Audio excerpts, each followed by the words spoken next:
બેન તમારે મારા પપ્પા મમ્મી ગાડી રહેશે અહીંયા અંદર રહેશે એટલે આ કઈ બિલ્ડિંગ છે 1200 બેડ છે 1200 ડોક્ટરની રીતે સાહેબ તો તમારે શેના ફાધર છે ડોક્ટર છે શું છે તમારા ડોક્ટર અમે તો ખાલી પડી રહ્યા હતા કેટલી ચાલવા છે છાને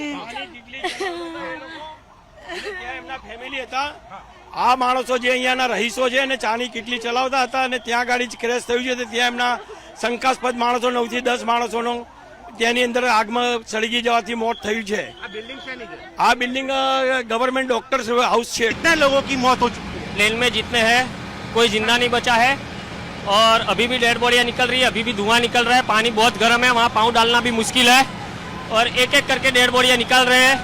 आधी डेड बॉडियाँ जल चुकी है और कोई जिंदा नहीं बचा। बिल्डिंग में कितने डैमेज हुए अभी तक कोई आंकड़ा नहीं मालूम पड़ेगा स्पष्ट रूप से, लेकिन अभी की फिलहाल परिस्थिति ये दिख रही है कि जान हानि पूरे प्लेन में से कोई बचा नहीं है। जितने यात्री थे उसमें कोई एक भी बंदा बचा हुआ नहीं दिखता। कौन सा प्लेन था कितने टुकड़े प्लेन के हुए एयर इंडिया का प्लेन था, अंदर जितने आपको टुकड़े ऊपर से दिख रहे हैं वो सब प्लेन के ही टुकड़े हैं और प्लेन का ही मलबा है, चारों बाजू तितर बितर हुआ है। पूर्व मुख्यमंत्री विजय रूपाणी की बात थे वो भी अंदर थे वो शायद सच हो सकती है।